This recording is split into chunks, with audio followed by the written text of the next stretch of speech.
Si Kristo ba ay nasasalamin sa iyong buhay? Pag-usapan po natin yan sa devotion natin na ito.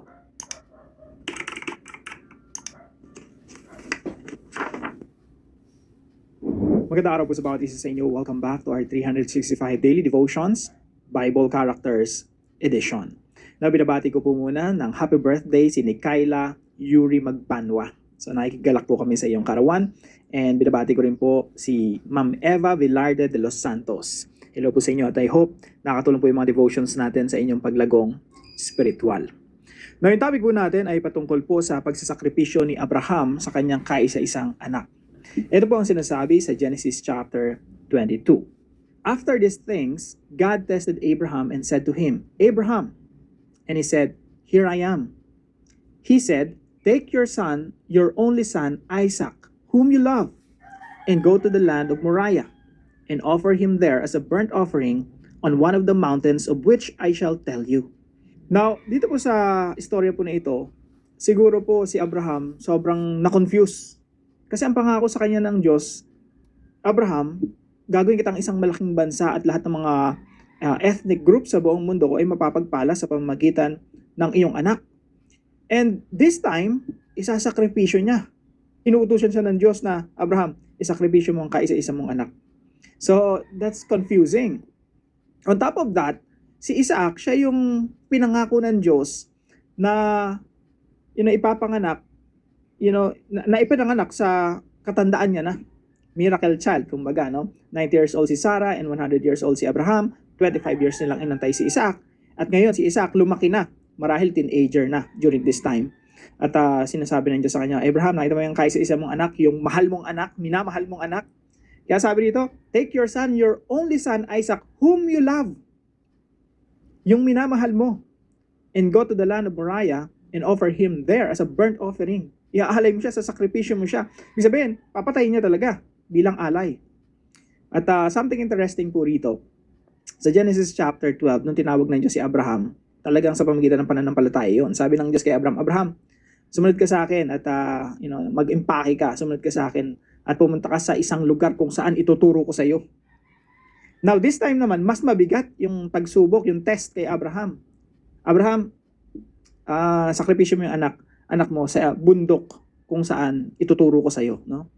Naniniwala po ako na yung bundok na ito ay kaparehong lugar kung saan sinakripisyo si Jesucristo.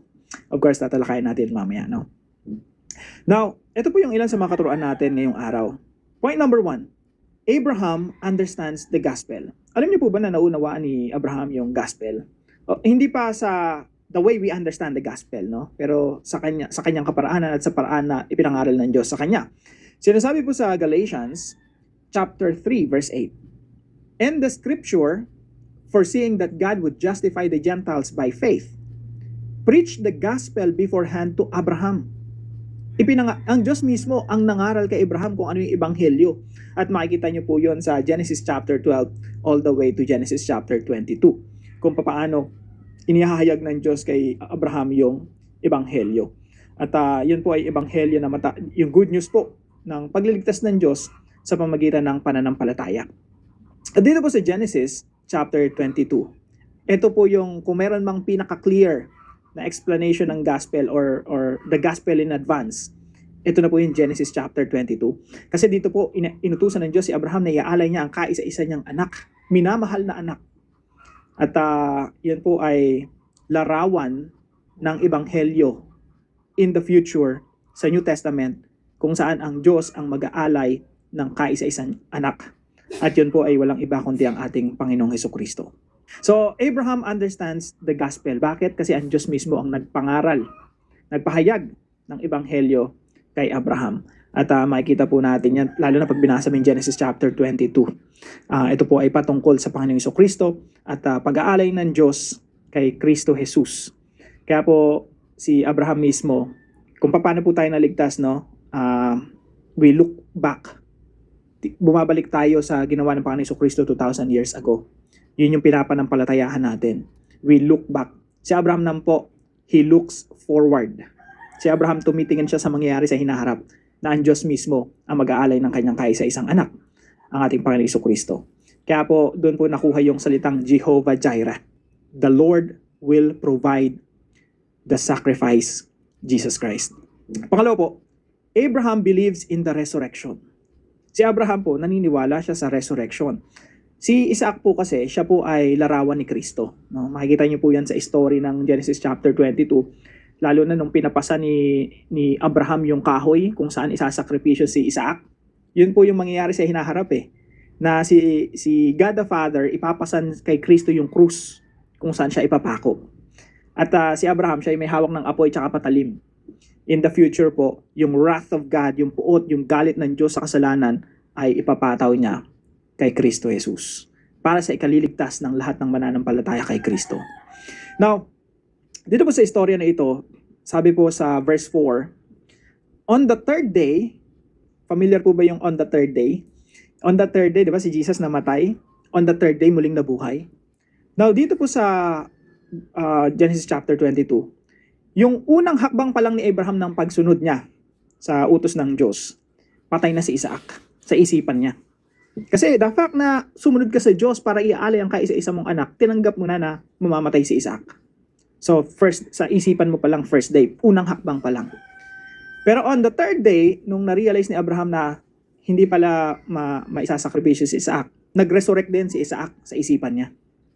So tingnan natin, no? Sabi dito, on the third day, Abraham lifted up his eyes and saw the place from afar. Ibig sabihin, 3 days journey yun. 3 araw na paglalakbay, patay na si Isaac sa kanyang isipan.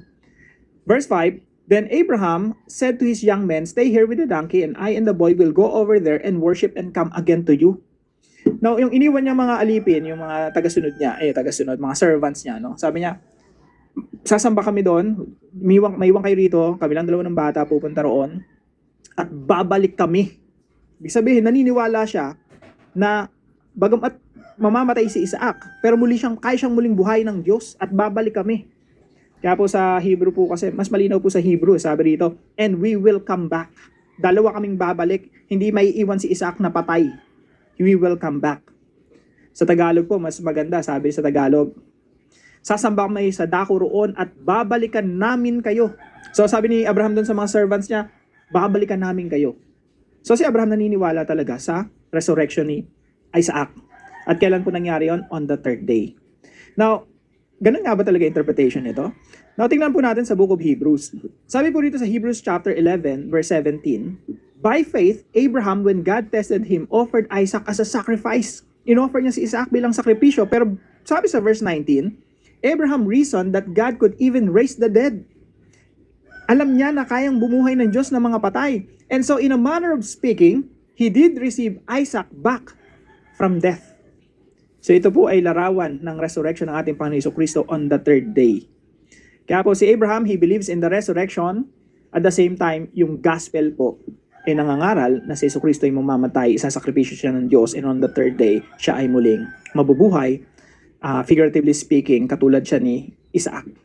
And point number 3 po, Abraham anticipates God's greatest act. Yung pag-aalay ni Abraham sa sarili niyang anak, ito po ay nag-anticipate. Ibig sabihin, he expects that in the future, God will sacrifice, will provide the sacrifice. Kaya po sabi po rito sa verse 2, no? Take your son, your only son, whom you love. Sino po ba yon sa New Testament? Si God the Father, isasakripisyo niya yung kaisa-isa niyang anak. Kaya po sabi dito sa John chapter 3 verse 16, for God so loved the world that He gave His one and only Son, that whoever believes in Him shall not perish, but have eternal life. So yung ginawa ni Abraham na pagsasakripisyo ng kanyang anak, ito po ay larawan ng pagsasakripisyo ng Diyos sa kaisa-isa niyang anak, alang-alang po sa atin. Now, paano po natin ito isa sa buhay? Number 1 po, give thanks for the sacrifice of Christ. Lahat po tayo magpasalamat. Kasi yun po yung ibig sabihin ng Jehovah Jireh. God will provide His one and only Son for our salvation. Hindi po yan, minsan kasi pag Jehovah Jireh, the Lord will provide. Lagi ko nga binabanggit, no? Bakit ba pag Jehovah Jireh, iniisip natin lagi ay mga electricity bills, no?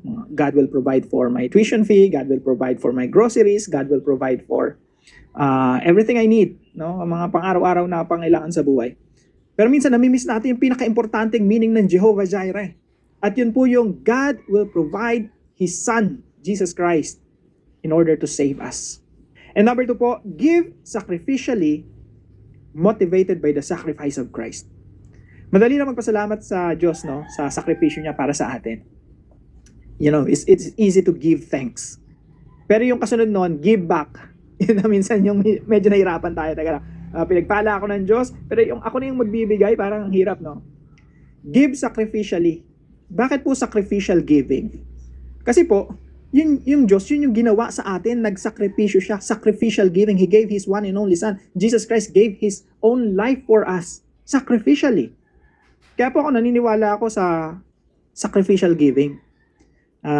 Minsan kasi, nasanay tayo sa tithings, sa ikasampung bahagi. Okay naman yun, kung practice ng mga churches yun, wala namang problema. Pero iba yung sacrificial giving eh. Yung sacrificial giving, mas matindi yung talagang may sacrifice. You're giving something because you are motivated by the sacrifice of Christ. Iba yung motivation mo, Lord, you sacrifice for me. Ano ba naman yung ibibigay ko rin yung buhay ko, yung kaperahan ko, yung energy ko, time ko, effort ko, para sa kaharian ng Diyos. Di ba? Give sacrificially. Ano yung motivation? Motivated by the sacrifice of Christ. Pangatlo po, give glory to God by following the example of Christ. Alam niyo po kung sino talagang lumulwalhati? Someone who gave glory to God? Yun po yung walang iba kundi ating Panginoon Jesucristo. Because He gave His life willingly. He obeyed the Father. Si Abraham po, tsaka si Isaac, yun nangyari po yung maakyat sila dun sa, I believe sa, sa kung saan sinakripisyo si Jesus Christ. The same spot. Meron po akong pag-aaral patungkol dyan. More on exegetical.